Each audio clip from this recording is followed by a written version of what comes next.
আচ্ছা, সকালবেলা কি আমাদের এসব খাবার খাওয়া উচিত? কি করব বল, সকাল সকাল ক্লাস থাকে, টাইম পাই খাওয়ার জন্য?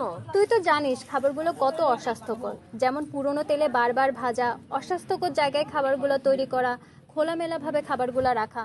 আমার মনে হয় এসব খাবার আমাদের শরীরের জন্য একদমই ভালো না। কিছু করার নাই, এটাই লাস্ট অপশন। শুধু কি ভাজা পোড়া খাওয়া? এই যে দেখ, তুই পলিথিনটা এখানে পেয়েছিস, এটা কি ঠিক হয়েছে? আরে ধুর, একজন পেলে কিচ্ছু হয় না। এভাবে একজন থেকে 100 জন সেম কাজটা করলে আমাদের পরিবেশটা দূষিত হচ্ছে।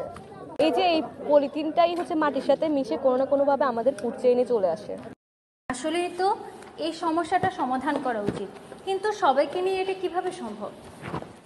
আরে আবির, কি বিজ্ঞানীগণ, কি নিয়ে এত আলোচনা হচ্ছে? আরে পরিবেশ দূষণ, ফুড চেইনের প্রভাব আর সমাধান নিয়ে ভাবছিলাম।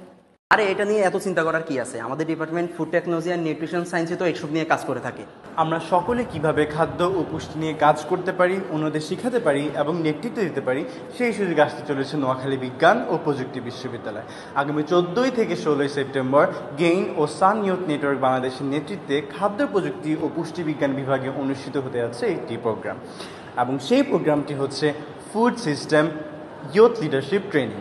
এই ট্রেনিংয়ের মাধ্যমে আমরা জানতে পারবো কিভাবে একটি সুস্থ ও টেকসই ফুড সিস্টেম এবং ফুড চেইন করা যায়, এবং এই পাশাপাশি নতুন উদ্ভাবনের মাধ্যমে কিভাবে একটি সুস্থ খাদ্য ব্যবস্থা তৈরি করা যায়।